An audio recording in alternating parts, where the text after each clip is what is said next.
Hey, King. Beard. Yeah, we're here, baby.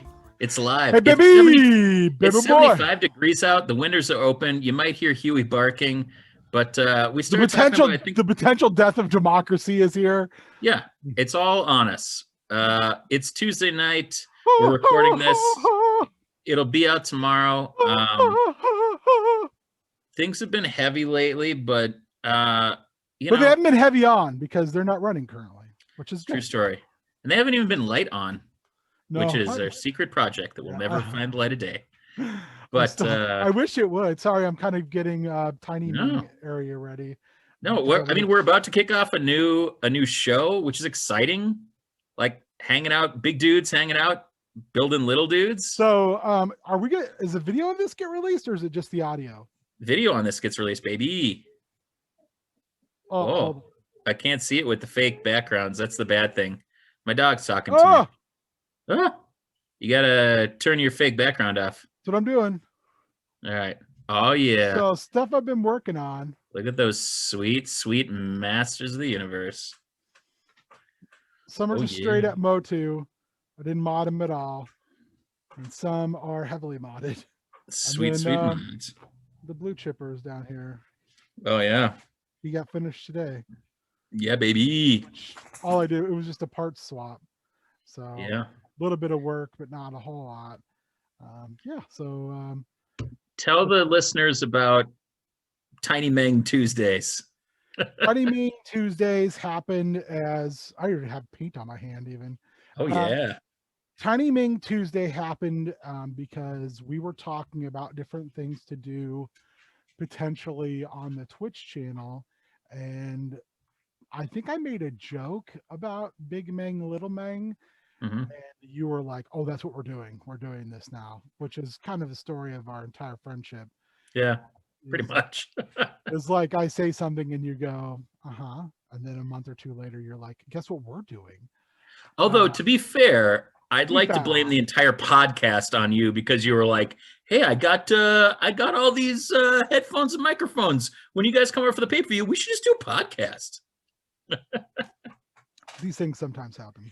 Also, yeah. I mean, but after that, I'll take the blame for everything. Also, not a new shirt, but new to me shirt because it didn't fit. Beautiful. We saw each other today, this morning, as you so kindly dropped some coffee off. I did. Shirt fits really well now. Cool. Oh, Cassandra too. She had to go to the office today, and she was wearing clothes that were, used to not fit. And she looked really good. I mean, I'm not just saying that because I cut her hair this weekend. But I did. I'm a born stylist. Yes. Okay. Excellent. So Big Meng, Lil Meng is Diamond Dave Wheeler. Yep. Who is an amazing creative person. Yep. He has made posters for us. He's also done modded toys for like Matt Cardona. Yeah. Major Figure Myers, Wrestling Podcast. He does all kinds of stuff for people. He is a professional toy modder, is what I would say. Yeah. Also, the Minneapolis Madman, Matt Lind, who is also a prodigious creative mind and toy modder. I don't know if Matt has done it like for pay. I wouldn't be surprised. He certainly does it for fun, and he does it a lot. Half of the creative genius, along with his wife Danny, of enhancement talent, gear, and clothing. Hit him up. Matt is really bright, and so is Danny. They're both crazy creatives. So we had kind of said, I do paint some little dudes sometimes, and I've been modding the shit out of Motu figures for the last year. Masters of the Universe for the So for those who don't know, He-Man was my jam when I was a kid. I dabbled in G.I. Joe and a little bit in Transformers, but He-Man was where I was at. I used to pull a little red wagon in my neighborhood with He-Man just piled high. I didn't do Masters Classics because the figures were so expensive. Yeah. Which is funny because Matt has every figure. Yeah, he does. I started though, when I heard Origins was coming out, I was like, okay, $15 a figure, that's super cheap. I was super stoked. I was like, I'll just get the figures and it'll be, you know. And then it came out that they were all completely moddable. You can take them apart, arms, legs, feet, heads, everything comes apart. So you could mix and match all you wanted. And I was already starting to grab Masters of the WWE Universe figures, which are fully compatible. And I just started being like, okay, I'm going to fucking go wild with this. So I have spent an obscene amount of money getting figures just If you don't believe them, go to facebook.com/HeelTurnRadio and look at them sweet, sweet boys from this summer. Because when the king is quarantined, he will play. So yeah, plus I tend to be obsessive about certain things. What? Yeah, I know, shock. And this is news to me, listeners. But you know, it's super cheap. I have the disposable funds to do it. I put money aside for it. My wife is like, that's cool. My wife. And so yeah, I'm super pumped about it and I have a lot of fun doing it. And tonight I plan on finishing my Batros mod, and I probably will work on this neck piece thing I was making for my Taz. Cool. And I got a couple other things. If not, I'll just pull out a couple buildings to paint for D&D because I've got those beside me. So yeah, Big Ming, Little Ming, I'm super excited to see what Matt's working on and what Dave are working on. I hope it's really nice. Like, I'm super looking forward to just producing it and like playing casual Doug. Like, it's going to be 3 Big Ming on camera, and I'm going to just like hang out in the chat. And I think that the reason why, when you said that, I just latched onto it was because I love our friend Joel at Finger Twitchings on Twitch, and Joel A. Vollmer on Twitter. He draws, inks beautiful stuff. He's done some of his own work, but he's also done like, you know, crazy fourth world, you know, Jack Kirby stuff. And, you know, just really, I find that and watching like Bob Ross on Twitch just really zen. Just this kind of conversation while art is happening is one of those things that I find like great, like calm in. And I do too. It takes me a little bit to get started because it takes me a little bit to figure out what I want to do. And also, I'm not always very happy with the work that I do. And I'm jigging so hard right now. I'm so sorry, but my anxiety is out the roof tonight. So, yeah, there's a lot of reasons. It's not like the fate of our democracy hangs in the balance, man. Cassandra's family is had a brush with COVID, and one of my coworkers' dads on a ventilator in ICU in Kansas City. My uncle just tested positive. Yeah. You know, I don't know the situation with him, but like with my wife's family, it's not that they, I would say, were careless. I think they got comfortable. And I hope people would realize that this isn't something you can get comfortable with. Yeah. Because the moment you get comfortable with something like this is the moment it ends poorly for you. Yeah. So, I mean, it's called a novel coronavirus because we've never encountered it before. You know, it can change and we don't know, you know, and that's what's so hard, you know. Like you said, getting comfortable with it is so dangerous. It's been a I don't know. It's been a rough couple 5 months, 6 months, whatever it's been. Like I've seen a number of times, and I always retweet, man, today has been a long week. Yeah. I will say too, we're talking about good stuff, so I'm gonna stop talking about bad stuff. Yeah, that's right. There was a game on Steam sale for Halloween, and it was just called Bigfoot. And you played that yesterday or Sunday, right? I picked it up and I gifted copies to Alyssa and Doug, Casual Doug, yeah. and then Carl bought a copy, so we all 4 played together. Yeah. It's in early access, so as anybody who plays early access games know, it's got bugs. Yeah. I don't think it's a great game by any stretch of the imagination. However, when you play with people you have fun with, it's stupid fun. Bigfoot mauled me twice in the first 10 minutes. Yeah, I was just like, oh God. And then he mauled Carl twice. Then he mauled Alyssa almost to death. And then he just disappeared for 2.5 hours. Damn. And then Alyssa got killed by a bear. She's like, Bigfoot is killing me. And I was like, really? The tracker's not, the tracker Doug put on him's not activated. And she's like, oh, never mind. It's just a bear. I'm just being murdered by a bear.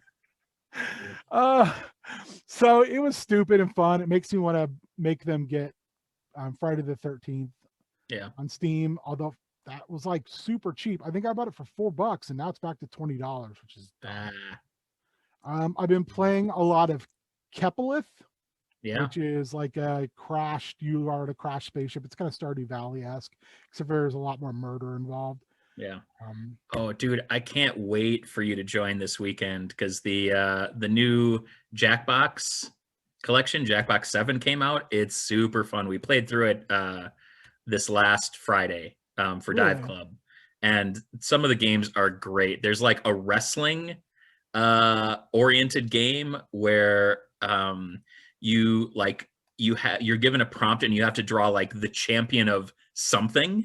And it is super funny. And then what happens is someone else is given your drawing, but not given the prompt, and they have to draw a rival.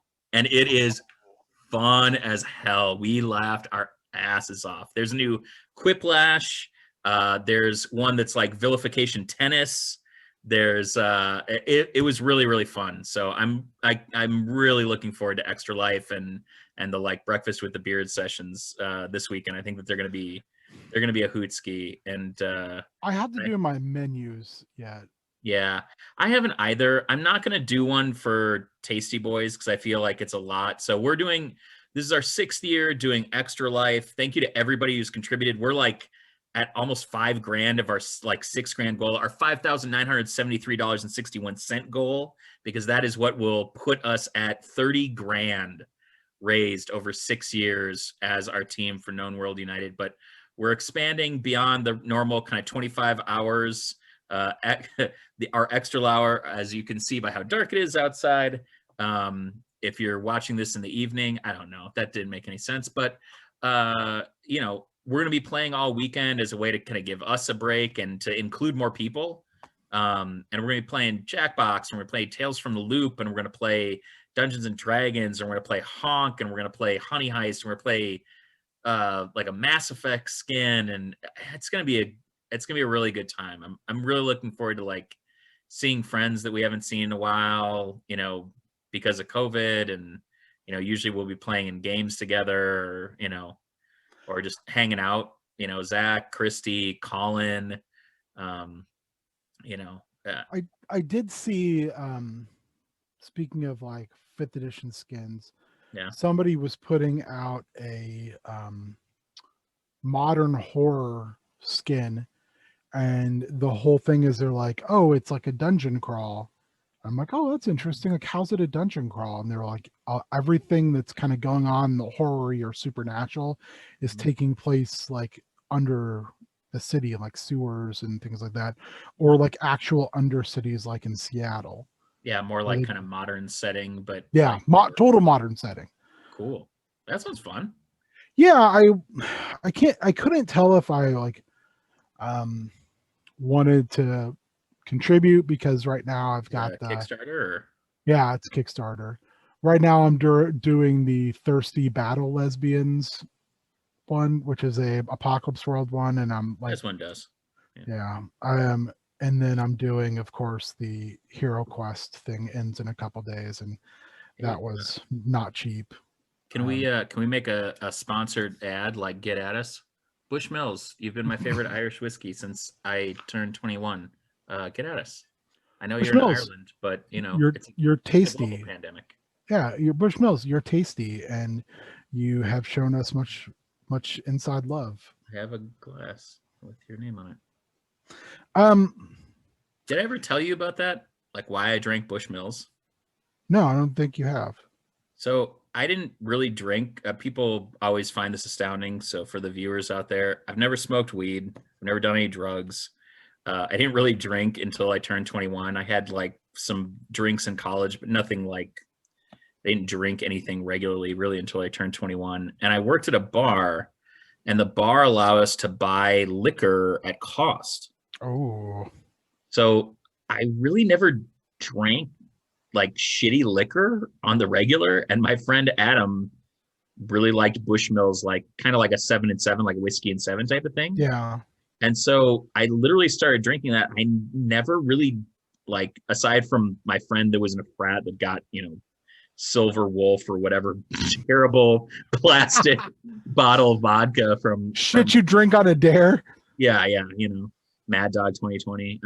Hey, don't dog the dog. Dude, I won't dog the dog because when the Timberwolves went to the Western Conference Finals, the last game that we won during the finals, we had a Mad Dog 2020 watch party, and then with a couple of friends, and I was house sitting, and then we all took the dog for a walk after we won, after we drank Mad Oh God. But anyway, I used to. I never. We would call that vapor trail night.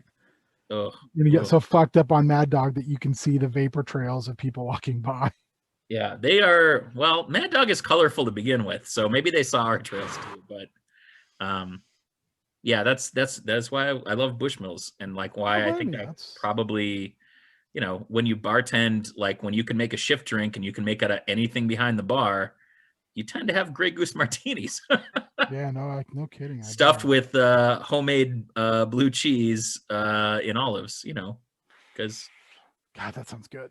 Yeah, or you have a liter of John Daly's, which is an Arnie Palmer with a double shot of vodka. But I think what we're really trying to say is, man, the election stressed us out, and I'm really excited to be able to hang out and like make. I think that I don't know what we'll call this chapter of a Heels guide, but like making things and being creative, whether it's been on Twitch and having an opportunity to hang out, or just like being really excited to see you guys making things, or seeing all the like customizations that you guys have done, or some of the stuff that that my brother's done for the Major Figs Wrestling podcast, or just, even when we all sat out like on opposite sides of your driveway and like talked about this show, and doing every other week, and just like, well, we'll do it for a couple hours, like whatever we're feeling and whatever people want to work on, and just like the idea that we'll see like our faces, but we'll also see like, or we'll see your faces, but we'll also see your hands, like what you're working. You're not gonna see my face. I'm gonna just put the camera down on what I'm working on. Well, I mean, maybe fan service, Yeah. People want your beautiful face. No, they don't. Nobody wants this face. I tricked one person into it twice. I was gonna say you've tricked at least two people into it, and two people and one person twice, and me, and me. Anyway, I love you for all time, buddy. Oh, I love you too, buddy. Mandalorian. Oh yeah, spoilers. If you don't want to be spoiled for the Mandalorian season 2, episode 1, 3, 2, 1. Boba Fett. You know what? Jawas. I think Boba Fett was. It was one of the Tusken Raiders. Yes. That they met, and I watched a thing where someone pointed out, like, look at this one Tusken Raider that sets apart the whole time. Yeah. Anytime they do anything, he's apart. Yeah. And I was like, I didn't notice that. Like, that's such, or that R5 was the R5 from with the blown actuator. Yeah. That there were so many little drops in there that were just like deep dive drops this time. The best part of having like Dave Filoni and oh God, what's his name? Who's directing everything? Favreau. Yeah. No. What? Jon Favreau. He's just a Yeah. producer now. Yeah. I don't But know like, who directed that episode, but it was no, he amazing. did. I think he's directing like the first 4 episodes this season. I'm pretty positive he's directing 4, maybe, and then, yeah, Waititi's Favreau's doing one. doing the first couple, and then Dave Filoni is the only other producer or director that I think has been named for the season, and he's episode 5, which is a lot of people are thinking Ahsoka is going to be like for a specific episode. There's others that have been named, but they haven't like attached them to an episode yet. But they're like episode 5, Filoni. So, tee hee hee. Yeah. I just Timothy rewatched the last Olyphant. 4 episodes of Clone Ooh. Wars too because I saw a video and I was like, gotta go watch them again. Timothy Olyphant was fantastic. He was great. I expect nothing less. Yeah. And like it you was said, a perfect combination of Deadwood and Justified version Space of Western, him, baby. Which I think is. Yeah. Also, if you've seen the remake of The Crazies, which is originally was a Romero movie, they did a remake, and it is one of the better horror remakes you're going to see. He is the main protagonist in that movie, and he's fantastic in it. Nice. He's like a small town sheriff in Iowa. And the whole premise is the government accidentally lets a virus out that drives people nuts, and they just start killing each other. But not everyone is affected. So it's like all these like gruesome murders kind of just slowly start to trickle, and then everyone goes crazy. And the government tries to come in, and it doesn't go well. So it's really good. It's kind of another vibe on Romero's just zombie apocalypse theme that he does so well, the different facets of it. I'm trying to think. I really enjoyed it. I think it's close to a perfect episode. Yeah. As you're going to get of anything. I went and rewatched it today. I really just was like, everything about it's just got that Western feel to it. I've watched it 3 times now, and every time I've enjoyed it. And every time I've seen something new, like I said, Sam Witwer, I noticed him. And he actually shows up, like I looked for him because I noticed him when he was in town, but he also shows up, I think, twice when they're out at like the Krayt Dragon cave. So it's kind of cool to see stuff like that. He's someone I hope gets more of an opportunity because he gave so much to Maul in the Clone Wars and Rebels. Ray Park is the body. He really is. He just the way he walks. It reminds me a lot of when we talk about wrestlers who don't move like wrestlers. They stalk. They move like fighters. Yeah. Ray Park, because he was a fighter. He moves like a fighter. Yeah. Even like the motion capture for the end of Clone Wars, the last 4 episodes. I mean, he's a trash bag of a human being, but But yeah, Sam Witwer. But then you give Witwer the personality, the voice, and he just, I can't remember where I heard this, but I think they were talking to him on a podcast or a video interview, and they kept asking him questions like, was Maul the villain in the end? Was Maul redeemed? And he was like, I don't have an answer for that. It's supposed to be left up to interpretation. That's the whole point. Yeah. He said, because originally that fight with Kenobi in, that was in Rebels. Oh yeah. Where they've had their final duel. He's like, in the originally, desert? Originally he had more lines. Yeah. They did it 2 ways, and then they said when they looked at it, Filoni was the one who says, sorry, but we're going to cut that out, and we're going to leave this, like edit it down. Yeah, and he said at first he was very disappointed, and then he said when they watched it all together, he was like, that was the right decision. Yeah. Because he said if we would have done it differently, it would have invalidated a lot of things, and it would have changed a lot of like how that journey progressed throughout my time as that character. So, you know, I think that's really cool. And a guy who just seems like he's very invested in what he did as Maul. Yeah. And it was beautiful. I mean, the end of that was just, it was gorgeous. And I've watched it in compilations, and I've watched that episode. Maybe more than any other episode of Rebels. I just like that duel, and just every moment of that. To me, every moment of that, and they say that, you know, kind of Star Wars in general was saved in the edit. You know, like Lucas's, you know, wife, and you know, just other people contributing. And to me, Clone Wars, the thing that makes, you know, the kind of end of Clone Wars revisited, and every season of Rebels in those kind of moments so special, is because they are edited so precisely to tell such a beautiful Tight, cohesive narrative. Yep. narrative. You know, and to me, that's Filoni. You know, like, that's the Filoni touch. The thing that I think Filoni has that George Lucas struggled with at times is Filoni's a great interpreter of Lucas, but he also has the like conceit to not be as heavy-handed. And I think that the nuance that he has brought to Star Wars in general is something that, like, I just, like, man, I'll lay the kingdom at his feet. It's just, it's been so enjoyable between him and Favreau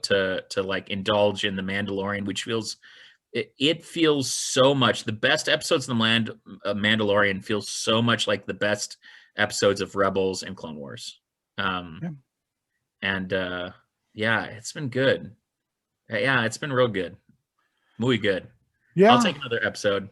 And I do love the fact that, you know, Boba Fett. Yeah, Boba Fett. You know, Boba Fett. Some stuff that they had kind of alluded to that was invalidated when Disney got a hold of Star Wars. Yeah. You know, they've come back, and a lot of it's canon again. It Yeah. may be altered, but it's canon again. My favorite line, or one of my favorite lines from that episode, was like, you know, there's no abandoned Sarlacc pit. And then he's like, the Mandalorian's like, it is if the Great Dragon eats the Sarlacc. Also, Terrace Kai at the beginning of the episode, which that's a terrible game, but damn. That was cool that was in there. The little monsters from Clone Wars. No, it was Rebels. It was Rebels, wasn't it? Yep. And that was actually in the latest episode, the latest video game. Yeah. They had that kind of like force field fighting in that game as well.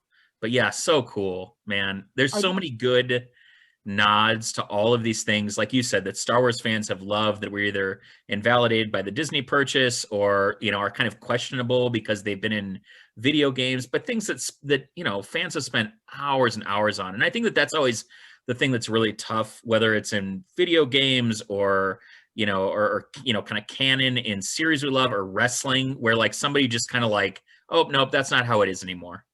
You know, like they just kind of completely rewrite something, and it's been so, yeah, it just kind of sucks the wind out of you, you know. So spoilers ended. But talking about canon and talking about following a canon. Eric Cannon, also a member of the NWO. Pop. So I'm currently not watching wrestling, but I will follow it. I will watch the recaps on like Wrestling with Regret. Did you watch Top Flight versus Dark Order though? Haven't watched it yet. Oh, it is on my list. So to Airwolf and Angel Dorado, to Darius and Dante, who have like stepped out from behind the masks and made statements about Black Lives Matter, and been so outspoken and so articulate and so like just like wise beyond their years. I can't be, you know, it sounds so, I don't know, it sounds so paternal to say like I'm proud of them, but it's like it's great that the people that have made it, the people that are visible are all of the Academy kids that have just put in a crazy amount of work. Them, Devon Monroe, even, like Brandon Gore showing up, Tapia showing up, yeah, it's people putting in the work, and I can't say kind of how much I appreciate and respect the work that they're putting in, and the commitment that they've had, that it wasn't about kind of like, oh, is this name recognition? Oh, is this a gimmick? Oh, is this? They just stepped out because they felt like it was what they had to do to have people recognize the fact that they are, Black men, and that they are just achieving things that are extraordinary.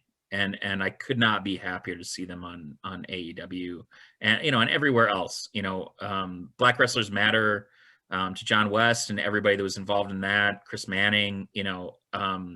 It's hard to support like live wrestling right now, and to keep people safe. But Cannon ran a couple shows over the weekend, and Stephen Wolf tweeted that people had to wear masks in the locker room to and from the arena. Like, with one exception. Oh, I didn't hear about that, but yeah, apparently someone wore their mask like way down and then spit water. Yeah. Someone we know too, which was real sad. Well, I mean, it's hard right now. I think it's hard. I think the people have made comments about, wrestling, and we're not going to wrestling. We're not going to wrestling. Wrestling, I think, is really difficult. I think even Cannon himself said, if the big guys can't do it right, how are we supposed to do it right? Well, from what I heard, he did it right. Yeah, I mean, as right as you can do it. I mean, that's the thing. Like I said, novel coronavirus. We don't know, and things change, and our understanding of it changes. And I think that people that are out there doing their best, and I've been critical of shows that I don't feel have wrestlers in their best interest, and that's not to be disrespectful to those wrestlers. It's just to say that I don't think that all promoters are going to be as careful as other promoters, and that I don't want to see any of our wrestlers, especially our young wrestlers, be afflicted with something that could be a chronic condition for the rest of their lives. Or carry it and give it to somebody else. And I think that both of us have talked about that a lot privately, but I think publicly, I think we both care too much about wrestlers to not say something about it. And so, I think it's one of the reasons why we've stayed away with your condition, and susceptibility. I haven't been in your home since February, in my garage. Yeah. Just to get a chair. Yeah. But I mean, always, distant and with mask on, it just, I couldn't live with myself if anything happened to you, and I couldn't live with myself if anything happened to them. My mother-in-law has been in our house. Yeah. And my father-in-law to help deliver something. My mother-in-law had to use the bathroom. But yeah. That's it. Yeah. But yeah. So getting back, and total kudos to Top Flight. Yeah. I don't really know how to put into words like my feeling about it, but to two better people, it couldn't happen. Yeah. And those two young gentlemen have earned everything that they've gotten, and their dedication, hard work will take them as far as they want to go. And I think the same thing about a lot of people who have come out of that group together. And it may take them in vastly different areas, like Ricky, I think just continues to grab the deathmatch bull by the horns. Yeah. But Devon's a star. I mean, he just is. JDX is a star. He just is. Brandon Gore is legitimately a phenomenal athlete. James Tapia is hot fire. Can talk, can wrestle, can do anything you ask him to do. I have a really high opinion of I keep wanting to say his real name. That's the hardest thing. of Levy Cruz and his tag team partner, whose name I will not Riley Jackson. Riley Jackson, because I just want to say his other name.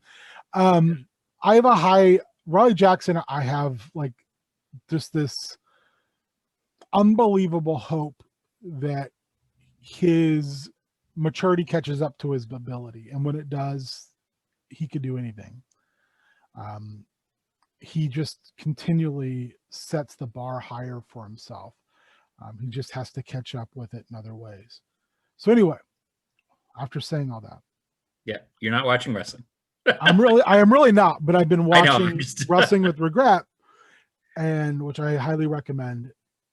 I'm somewhat invested in what's going on in WWE, and at least in some bursts. It seems like they've got some things really right, like Roman Reigns as just a horrifically terrible person. And he's the Rock.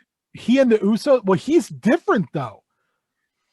It's very different. That whole vibe with the family thing is, man, Jey Uso, not the best promo in the world, but him literally trying hard to force tears. And this whole, I hate you. How could you do this to me? You never make me quit. So you had to do this to make me quit. I don't even know who you are anymore. And Roman Reigns just cold-bloodedly looking at him and going, I'm head of the family. My dad, your uncle, everyone realizes it. And you're going to realize it too. And you're going to know that what I'm doing is not just what's best for me. It's what's best for you. Yeah. And you can hate me right now. You should. But I love you. Yeah. And you're going to fall in line. I'm like, just the way he did that. And even in the match where he did the whole, like, he kind of broke down and like, I don't even know who I am anymore. And then just choked Jimmy Uso out. I was like, this is what we were missing this whole time. It's just this ruthless, not sociopath, but very much a determined. I mean, he tells him in that promo, he says, you have no idea what it takes to hold this.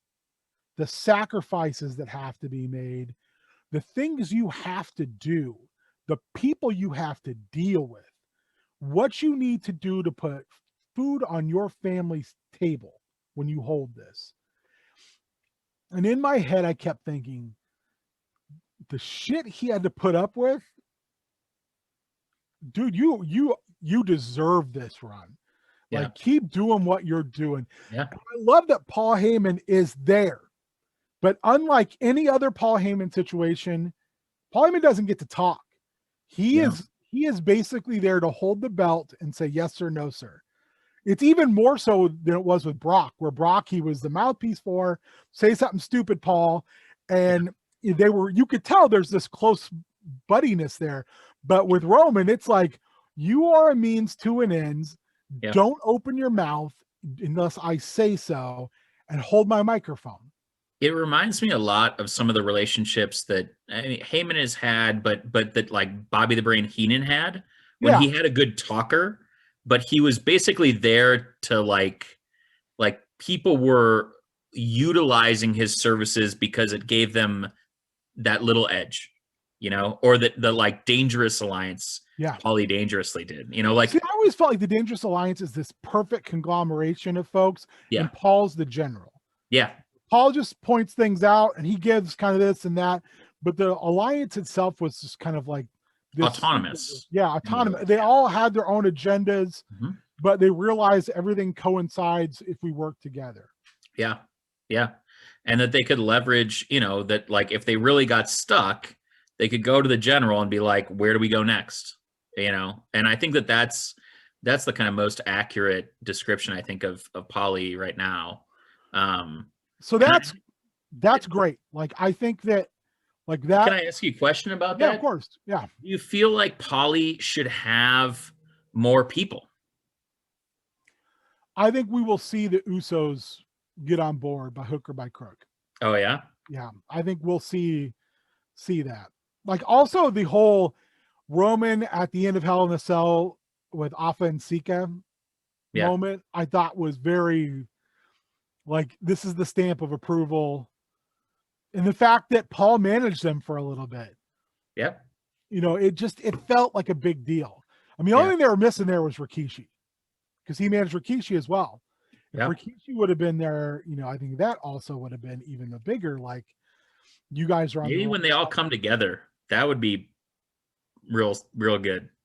So I really love what they're doing there.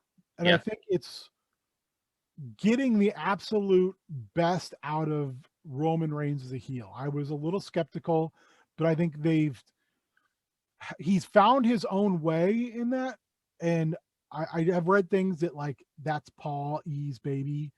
And that's one reason they paired them, so they could get a closer relationship to do this. Yeah. And with the potential idea, of course, that when Brock comes back, that'll be like an interesting thing. Who does Paul side with? On Raw, the first time in a really long time, we don't just have a single, like, here's the next contender. Challenger. And Yep. yeah, enjoy this.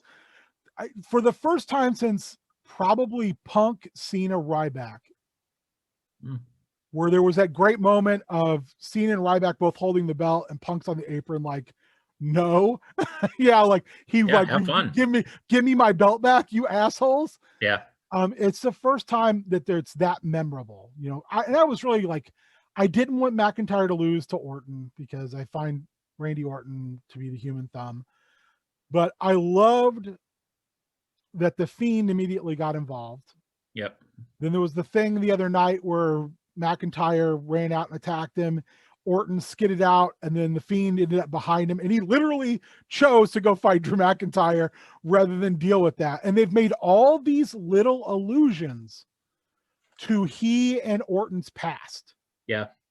Which I'm like, finally, you guys are actually building on all this shit that you did, that some of it didn't make any sense, but you have an opportunity to make it make sense, much like Dave Filoni in Star Wars, to pull things in and to, like, Nuance. use those threads and tie them back together. And then you add the Miz in, because he has the Money in the Bank briefcase. Yep. Now you have 3 legitimate contenders to a belt. And I always think, even though I don't care much for him, I think Randy Orton is good as a champion being chased. Yeah, I not do too. Fun to watch as someone who's chasing. No. But I was like, man, he's not lovable. Nobody wants to see Randy Orton triumph. Yeah. So that's I think what they've done at the top there overall, it's really good. I mean, it's actually good. Also, if this is the first time you've listened to these or watched these or anything else, this is probably the first time I think I've seen you genuinely invested in the WWE product outside of NXT, and probably since, like, before episode 200. Yeah. Which is great. I mean, to me, I think that if there's, like you said, right? Like, we've talked about this, ages ago. If WWE had a little something for everybody, then everybody would watch WWE. And the fact that they haven't in a while, or that they just, like, don't recognize that it's a little bit of everything, right? It's a scoop of all of these different flavors. If there's enough to get you to tune in, oftentimes you'll see another flavor that you like, and you'll be like, yeah, like, I'm kind of interested in that. Like, I'd watch that. Or from a pure wrestling standpoint, I'd like to see that person wrestle. But the fact that they haven't had that, I think, in such a long time, and this is the first time we're really talking about it, I think speaks volumes to the fact that they finally ran with some threads that are they're interesting. And they are these kind of Filoni-esque callbacks, that the nuance of some of these stories is what people like yourself or myself might find interesting, about tuning in. And I think it's one of the things that AEW, I think, has done well at, is that they've had such great variety of people that have come through. Even Impact, to a certain extent, I think maybe less so, but they have tried different things. And I think it's WWE maybe in the last 3 to 6 months has kind of finally tuned into that a little bit. Some of it by necessity with injuries or, people, leaving, honestly. But other times, just like letting, letting The Rock be The Rock or letting Roman be Roman, like stop trying to, force feed every narrative and let them develop organically and let people do things. Cause dude, the Usos, Jay has been amazing, and I think that, well, I love tag team wrestling and I love the Usos as tags. I love the New Day as tags. If you never let some of those individuals be individuals, you're never going to have them realize their potential. Well, especially when you're invested in breaking them up. Yeah. Yeah. I read that was one of the reasons Santana and Ortiz did not go to WWE. It's because they were both like, we had no interest in wrestling as a tag team for a year and a half and then getting broken up. Yeah. So like Deonna Purrazzo. Yeah. And then getting teamed right back up. So one thing I do want to say is I think something that AEW does well, the WWE does not, is WWE a lot of times feels like a comic book, not for the fact of like what's going on, but for the fact that they will tease that characters are going to change and evolve, and then they just don't. Yeah. Batman is still Batman. Spider-Man is still, they're based on basic tenets, and they are definitely paragons or just like they're examples. I can't think of the word I'm looking for right now. But they don't evolve. And that's why seeing like Roman turn heel and them stick with it, and him just going from whitest of white meat babyface to just a shit heel. Even though he's not changed the way he's wrestled at all. It's really good. Like that is fantastic. Yeah. Bray Wyatt, how many times have they started Bray Wyatt? How many times has he been this monster in various incarnations, and then they just pull the plug? He just continues to move forward regardless.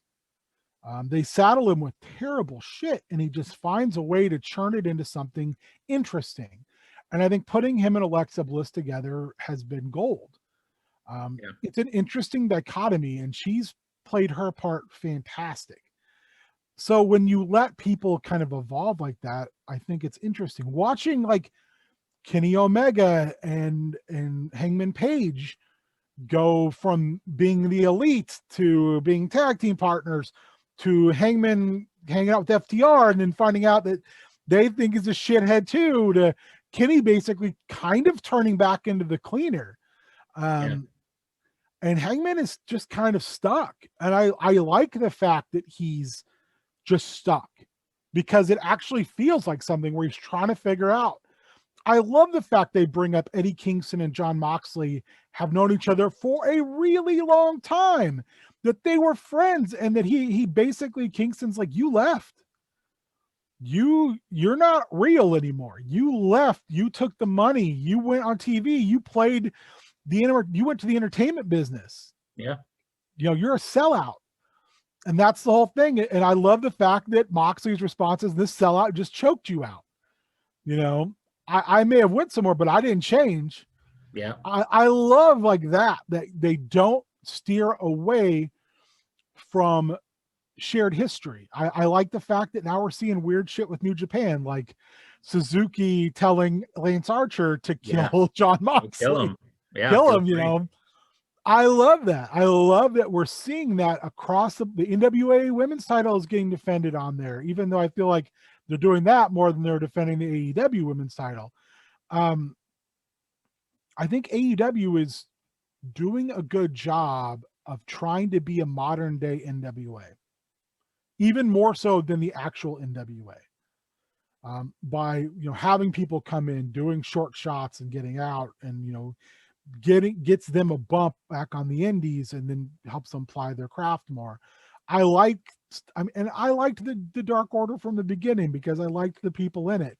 Yeah. But man, you put Brody Lee in there, and you get to see how good he really is, not just in the ring, but on the stick.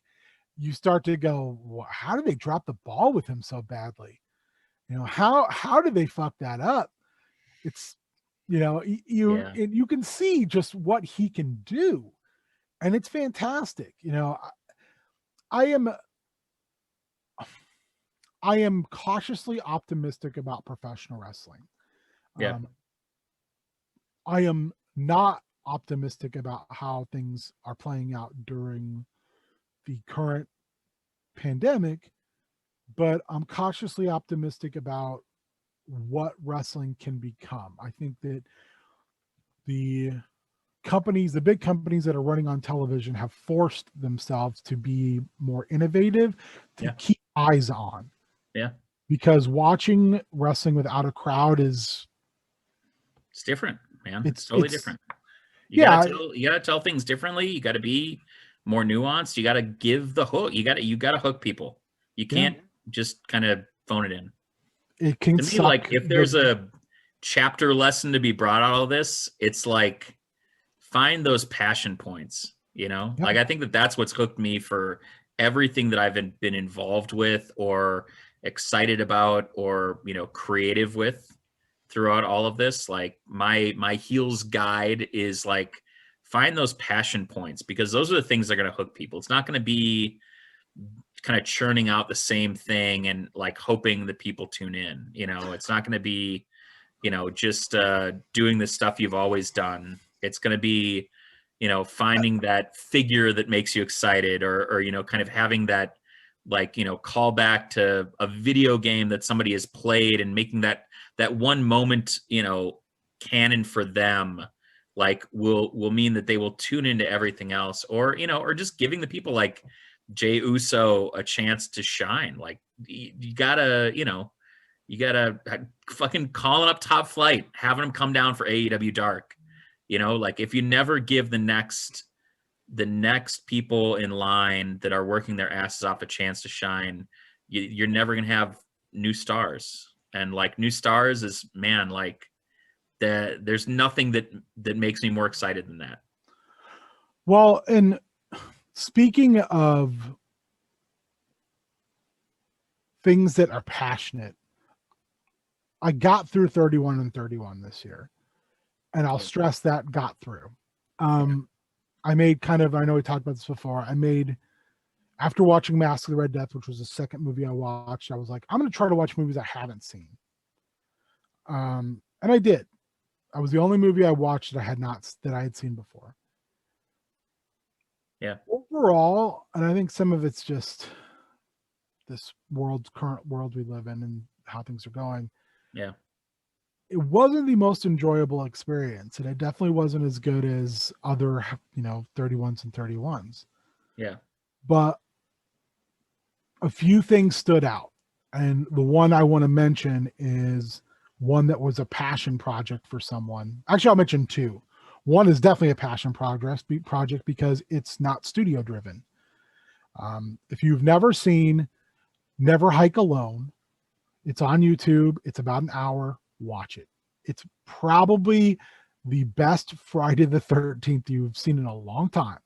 And it was outside of Jason 10. Yes.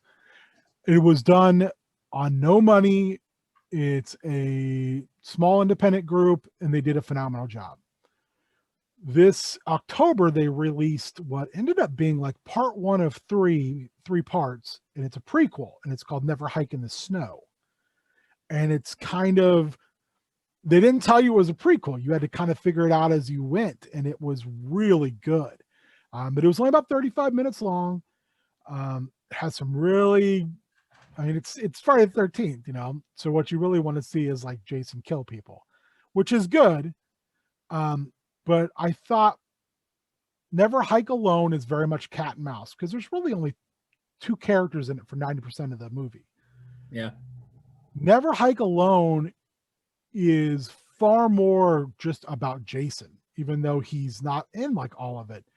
It's a lot about what he sees, you know, how his mind works.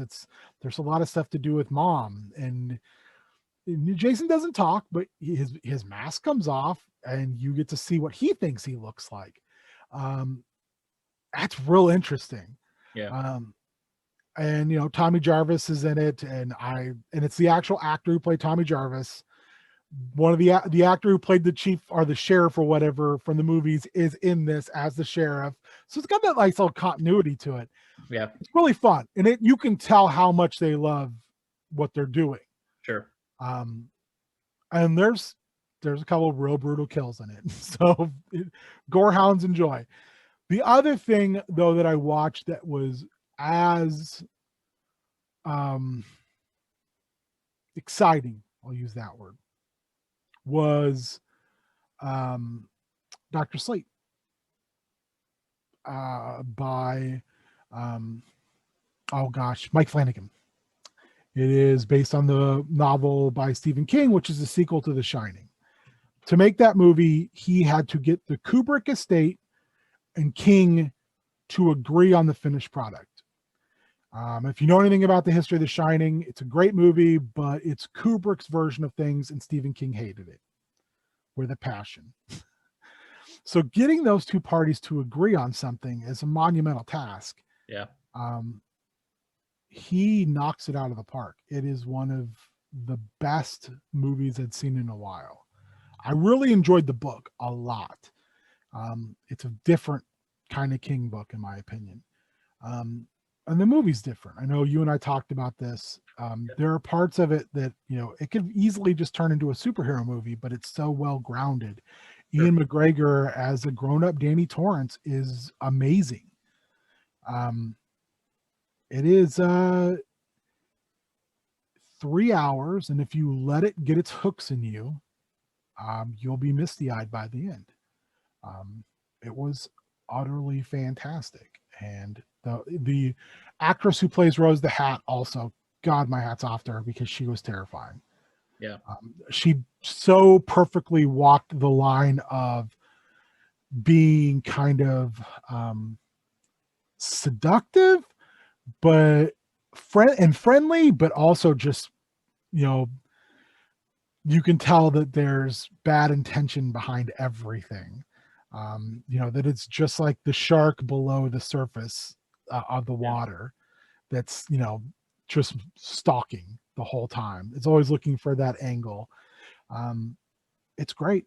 And I mean, for you is, you know, we talk about wrestling occasionally, but essentially this is our kind of like outlet during the pandemic to kind of share lessons with people. And I think that there's something kind of here about wrestling and creativity and everything else that, like, to me, Dr. Sleep is so magnificent because it is something that, like, two very visionary people and the people that represent them could say that this is a consensus, right? It's not necessarily making concessions, and I think that that's always like important. Like, you know, I do facilitation, you know, in my work. I do a lot of community engaged work outside of, you know, our wrestling bubble, and I think that consensus without concession is always one of those things that's really important. That people feel like there's something that they can all invest in rather than everybody gives up a little bit and that's somehow the thing that brings them together. You know, and the way that you've talked about Dr. Sleep, the way that you've talked about, you know, this marriage is something that, you know, got me thinking the other day about that, like whether that is that thing, right? You know, like, I don't like fishing for the kind of chapters, but to me, I think that, you know, in everything you've talked about WWE, the things we talked about with The Mandalorian and Star Wars in general, it's about finding that thing, that hook that everybody can like invest in rather than the things that like take, you know, like, and instead of like those things that like people are forced to like live with, you know, like it's the thing that brings everybody together. And it seems like in the way that you've talked about Dr. Sleep, the kind of things that I've seen of Dr. Sleep, and just, you know, because I love Ewan McGregor in general, that it's about kind of finding those moments where we can all indulge, you know, we can all suspend our disbelief, you know, and invest. I would say on top of that, you know, we were talking about passion. Yeah. it was a passion project for Mike Flanagan, Yeah. and something that he's talked about that he didn't think would get done. Yeah. It's like when Del Toro talks about making At the Mountains of Madness. He's Yeah. like, he wanted to do it, he wanted to do it, he wanted to do it, and then Ridley Scott made, you know what, Prometheus, and he was like, "Oh, okay, well, you just made it in space. Well, Yeah. now it's fucked because your Yeah. movie wasn't very good, and why is the studio going to give me a bunch of money to do basically The same thing. the same thing?" Now he's back on that. He's like, "I could still do this, you know, if Yep. you'll give me the money to do it." Yeah. This was something that Flanagan was very passionate about. It was something that King was passionate about because he wanted his version of things Yeah. told. And it was something that Kubrick's were very protective of The Shining because they also felt that, you know, King's going to try to fuck this up. Yeah. But I think when you have something where everybody involved is so passionate and it bleeds out into their work, Yeah. you can't help but lose yourself in it, you know. And that's kind of, I was very remiss to watch it because I was worried it was not going to live up to what I wanted it to be. I really was. I was like, maybe I won't watch it because the audiobook was so enthralling, because I have struggled to read books right now because my eyesight's so bad. But I was very like drawn into that, and you know, it really grabbed me, and I was super excited when I knew that Flanagan was doing it and McGregor was going to be in it. And then I had the chance to watch it real early on Plex. Yeah. So a couple of friends, and I did it, and they kept saying, "Are you going to watch that?" I'm like, I don't know. I don't want it to be bad, you know. And it made very little money. It did poorly at the box office, but it got a lot of critical acclaim. Yeah. That makes me real nervous because I am always kind of iffy on critics, and you know, I'm just iffy with movies altogether. But I watched it, and I was absolutely taken with how great it was. Yeah. It's a phenomenally well done film, and I was very, very happy with it. So I highly recommend it. Well, I think that that's maybe a good place to end. I agree. You know, take the chance, you know, find the thing that can excite, you know, not just you but everybody else, and you know, give it a shot. I think that we see all of these individuals and, you know, films and everything else getting that opportunity. You know, I hope that you find that some of the chances that we've taken during the pandemic and doing the Heels Guide and trying different things on Twitch is enjoyable. You know, it's in the absence of wrestling, it's tough to be away from wrestling in general, but it's also tough to, you know, feel, I think, a little betrayed, you know, by some people in wrestling, and to kind of rebuild that trust. I think it really takes us, you know, seeking out these things and building new relationships. So yeah, go watch Dr. Sleep. Go watch Top Flight on AEW Dark. Go watch Roman Reigns and Jey Uso and Paul E tearing it up. Go watch Alexis Bliss and The Fiend. It's super fun. And check out, you know, check out all the indie stuff. Check out oh god, I'm gonna forget Camp Leapfrog on IWTV. Chris Levins has bounced back from, I think, a lot of adversity with his previous projects to involve a lot of great Chikara folks, and you know, folks that are training now at Cheeseburger School. There's a lot of things out there, so find what you can find, and you know, invest in these new things and take a chance. And I would be remiss if I did not mention, take a chance on us this weekend. Yeah, Take a extra chance on light. them. Take a chance on those kids. Yeah, Every little bit helps. absolutely. Hopefully, you know, you can join in. You can be a part of the chat. You can be a part of, a lot of games have menus where you can donate to change games. Yes. We're going to be playing some Jackbox. There's just, it's a good way for you to spend some time in a fun fashion. We are excited to have people involved. in any way, shape, or form. If you can't donate monetarily, which is understandable with everything that's going on, boost the signal.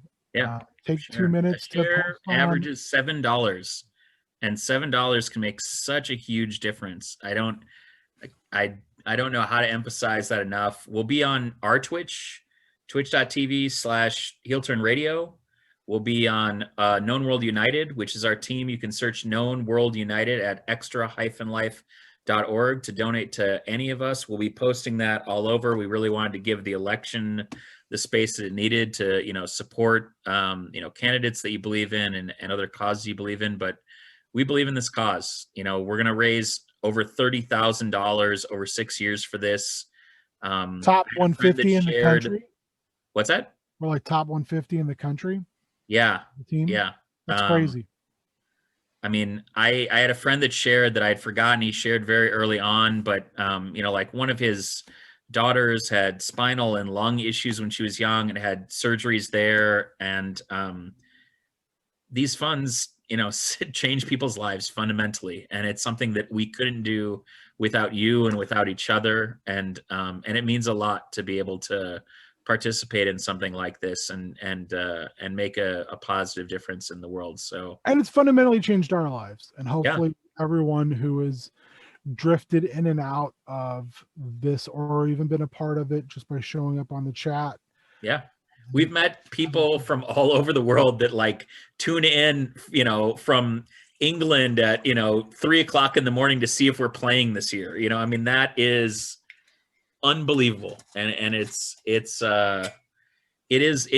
taking the chance on people that believe in themselves. And I think that whether King will admit it or not, we all believe in ourselves, and I believe in us, and we get it done every year, and we get it done because we want to see these funds help kids and their families that are struggling with disease, with illness, with emergencies. So, and it could be anybody, that's the thing. It's why it's important to me is, I don't have kids, but I am quote unquote uncle to a bunch of kids.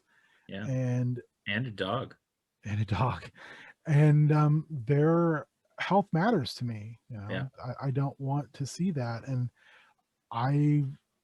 when I hear sad stories about children, and what they're going through, what families are going through in order to provide and just get them the medical care that they need, it's heartbreaking. And I want to be a part of a solution, not a part of the problem. I don't want to sit on the sideline and complain about it. I want to do something about it. And that's what we've done. We literally put money where our mouths are. And it doesn't, like James was just saying, it doesn't take much.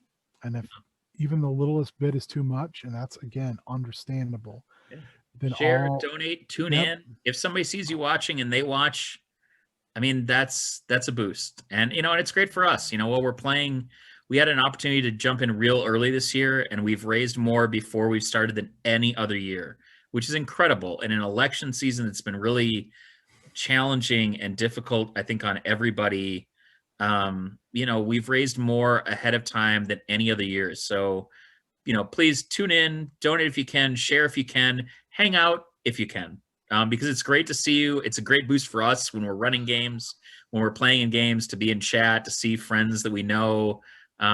It's awesome. It's great. It's one of the highlights of my year every year, and I'm incredibly thankful that King acquiesces to me dragging his ass into it every year, and is always like one of the highlights. I think that we make fun, adventurous, memories every year that we will reference, in games and in conversation that just bring a smile to our faces, and we hope it brings a smile to yours. So, this has been a Heel's Guide to Survival.